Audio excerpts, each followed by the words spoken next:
Hi guys, Marvin here from shopsadapage.com, and today we have yet another mechanical keyboard review for you guys. We're going to take a look at the Coolermaster CK350. This video is also going to be slightly different in terms of how I speak, just to make our videos more natural and less boring. I hear you guys, I always listen to your feedback, and that's the beauty of our relationship. With that said, let's get into it. So right here we have the packaging for the Coolermaster CK350 mechanical keyboard. It uses blue switch, which is tactile and clicky, and it also has RGB illumination, of course. In front we have a preview of the keyboard, and right here, as you can see, we have a cutout so that you can test the switch if you opt to grab this off the shelves. At the back of the box we have the key features that we're going to discuss in depth later. The packaging is quite decent, and that's to be expected from a reputable brand like Coolermaster. So let's go ahead and see what's waiting for us inside the box.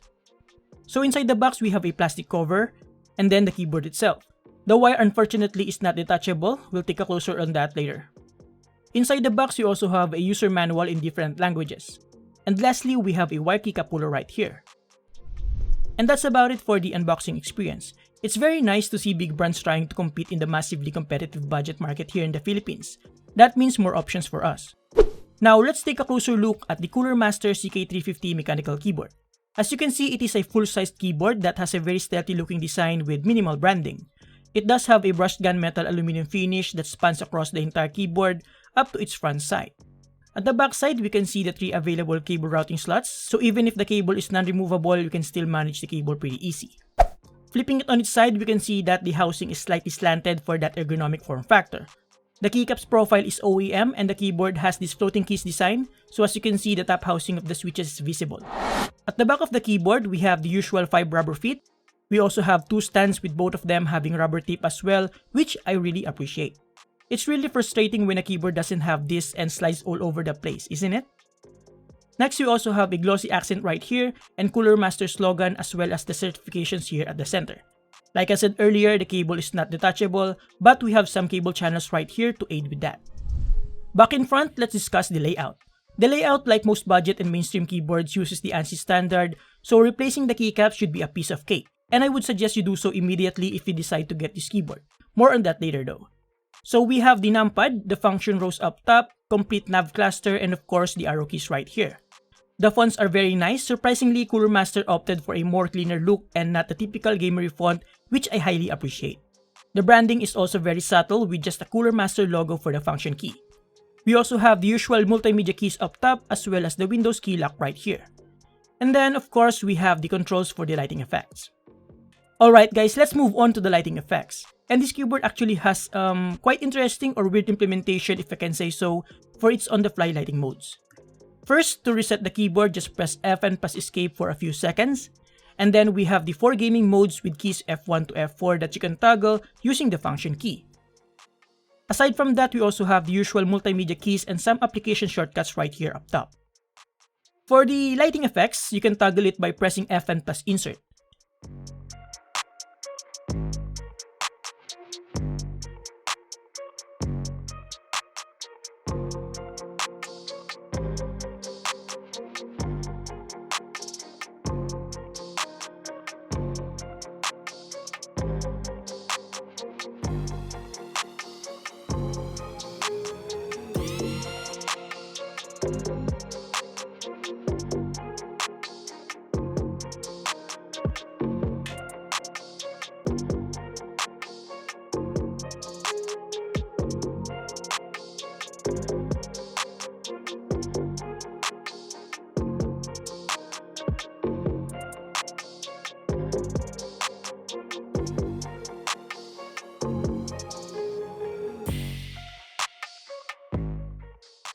Now, what's weird about this is that the brightness control actually doesn't work on all modes. It only works on selected lighting effects.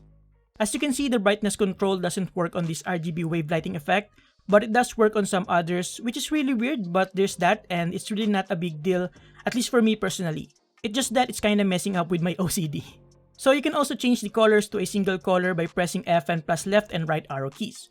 And then you can also change lighting effects by pressing F and plus delete. You can also adjust the speed of the animation by pressing F and plus page up or page down.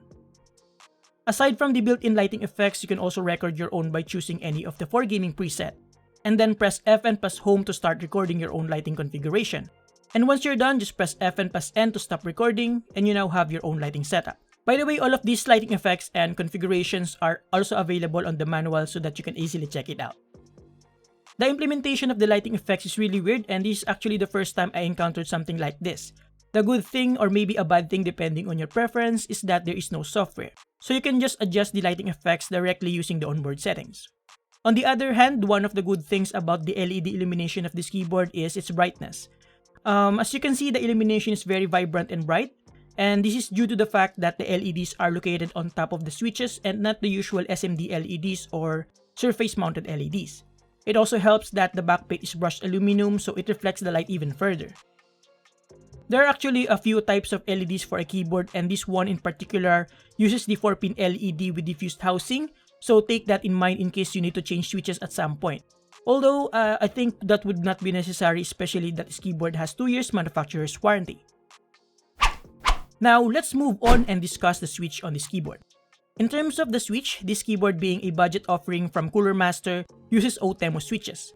And depending on where you look at, it should be available in red, blue, and brown variants. But what we have here is the blue version, which is clicky and tactile and requires 60 grams of fluctuation force like the original Cherry MX Blue. And the only difference I can tell is that the Outemu Blues are slightly less tactile and significantly scratchier. In terms of the keycaps, it is one of the major downsides of this keyboard as it uses ABS plastic with UV coating and laser etched fonts. Now, being an ABS plastic and not double shot, it will inhibit shine over time and the fonts could fade away once the UV coating gets worn out.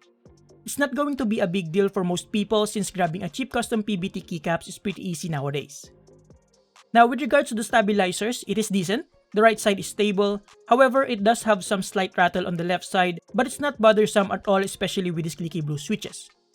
Now, so that you can have a better idea of what I'm talking about, here's a not so quick typing test so that you can have an idea how the Outemu Blue switches sound in comparison with other switches that I've tried before.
And of course, a quick size comparison.